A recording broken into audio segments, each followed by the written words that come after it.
Detalye sa hindi pagdalo ng nanay ni Zainab Harake sa wedding nila ni Bobby Ray Parks Jr.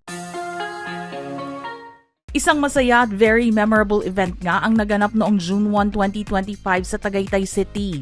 Ikinasal na kasi sa wakas ang content creator na si Zainab Harake sa pro basketball player na si Bobby Ray Parks Jr. Nasaksihan ito ng maraming mga tao na imbitado sa kanilang pag-iisang dibdib. Ang ilang mga kilalang pangalan sa industriya ay napasama pa nga sa entourage ng bride. Ang ilan naman na kilala sa pagnenegosyo ay naging mga principal sponsors nila. Ang lahat ng kaganapan sa kasal nilang dalawa ay naipakita sa video na kanilang inilabas noong nakaraang araw lamang. Inabangan din ang paglalakad ng mga guests nila sa silver runway na ginawa bilang design ng venue. Sa mga naibalitang imbitado at bisita niya ng mga kilalang pangalan, may ilan ang hindi nakapunta.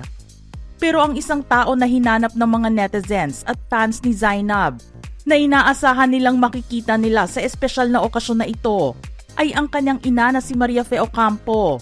Tanging ang ama lamang niya kasi ang nakitang naghatid sa kanya papunta kay Ray.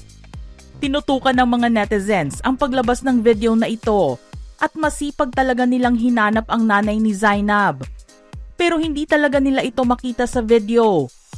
May ilang mga balita naman ang nagsabi na wala daw ito sa tamang kondisyon at masama ang pakiramdam, kaya hindi nakadalo sa kasal ng anak. Ang isa namang anggulong pinag-uusapan ngayon ay sadya raw na hindi inimbitahan ng bride ang kanyang ina. Isang social media post ang kumakalat ngayon mula sa isang netizen na nagsabing nakita niya si Mommy Maria Fe sa isang tindahan sa Cavite. Aniya sa post, "Nakita ko ang nanay ni Zainab noong June 1, around 6 p.m. to 7:30 p.m. sa Alpha Mart dito sa Silang Cavite. May pumasok na dalawang babae. Yung isa mas matanda, naka-formal, like kagagaling lang sa event. Noong pumasok daw ang dalawang babaeng ito sa tindahan, narinig niya di umano ito na nagsabing, 'Ako na sariling nanay, hindi pinapasok ni Zainab sa kasal. Gusto nila sumikat, lalo silang sisikat sa ginagawa nila. Ipopost ko sila sa Facebook ko. Silang dalawa ni Zainab at Ray Parks. Magagalit sa kanya mga kapatid ko kapag nalaman nila ginawa sa akin ni Zainab.'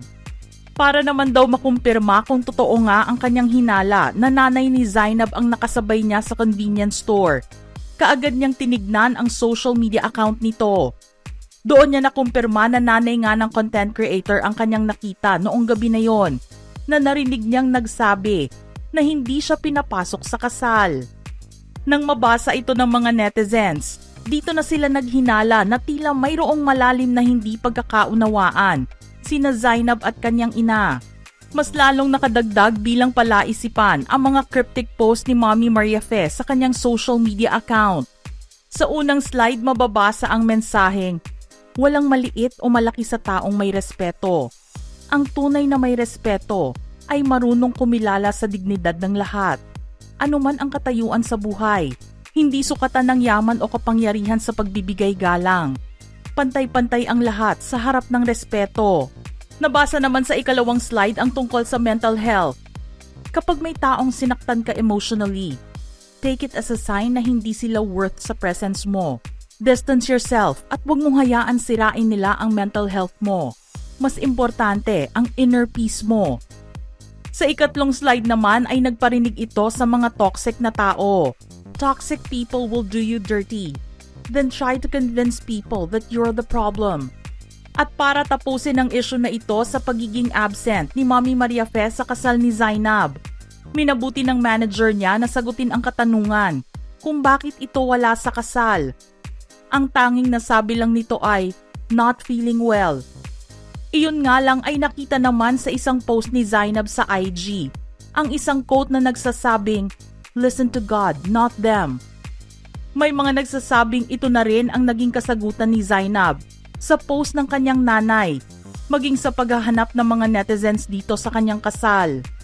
Kaya naman sa recent post ni Mommy Maria Fe noong June 2, maraming netizens ang sumugod dito at mabilis na nagtanong kung bakit wala ito sa kasal ng kanyang anak.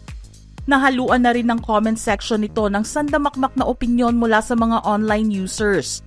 tungkol sa naging relasyon noon ni Zainab at kanyang ina. May ilan pa nga ang nagpadala mismo ng private message para lang makakuha ng kasagutan.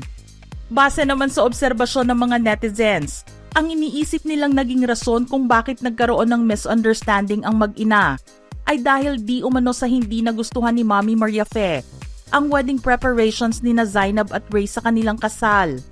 Binalikan din ng mga ito ang paghahanda ni Ray sa proposal niya para kay Zainab.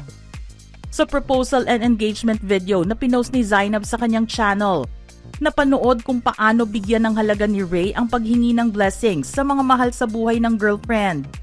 Una muna niyang kinausap ang mga kapatid ni Zainab na sina Rana at Wessam na inaming natuwa sa gagawing pag-propose ni Ray.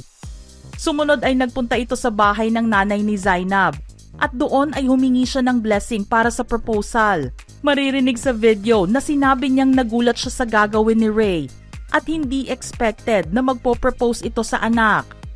Sinabi rin niya na masaya siya para sa anak at kung sino ang mahal nito ay mahal na rin niya. Tinanggap nito ang pag-imbita sa kanya ni Ray sa proposal and engagement na inihanda niya at idinagdag na susubukan din niyang makapunta sa araw na yon. Sari-saring reaksyon ang nakuha mula sa mga netizens matapos nilang marinig na hindi pa sigurado si Mommy Mariafe sa pagdalo sa engagement ng anak. Sinabi nga ng isa na minsan lang ito mangyayari sa buhay ng isang babae pero hindi man lang nagbigay ng effort ang kanyang ina at siguraduhin na makakarating ito. Dito na rin nakumpara ng mga netizens ang mommy ni Zainab sa aktor na si Dennis Padilla na nagkaroon ng issue sa kasal ng anak na si Claudia. Sinabi nilang walang pinagkaiba ang dalawa na dadalhin sa social media ang galit nila sa anak na hindi naging maganda ang pagtrato sa kanila. Marami na ring mga haka-haka ang lumabas at nagsabing nagpakita ng pagka-toxic ang kanyang ina sa ikinilos nito. Ani naman ng isang netizen, her wedding, her rules. Wala pang ang naririnig na pahayag mula sa kampo ni Zainab at Ray tungkol sa isyong ito na bumabalot sa pagiging absent ni Mommy Mariafe sa kanilang kasal. Ang nais lang din ng mga followers ni Zainab ay maayos na ang kung anumang hindi pagkakaintindihan sa pagitan nila. Alam kasi nila na always present ang nanay ni Zainab sa buhay nito at lalo na sa mga apo. Sa ngayon nga ay naghihintay ang mga netizens sa mga sasabihin ni Zainab. Hindi pa nga lang natin alam kung kailan niya ito gagawin o kung maglalabas ba siya ng saloobin tungkol dito.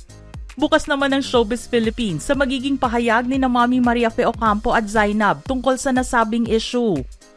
Mga ka-Showbiz peeps, gusto naming marinig ang inyong reaksyon sa ating istorya ngayon. Anong masasabi nyo? Send in your thoughts in the comment section below.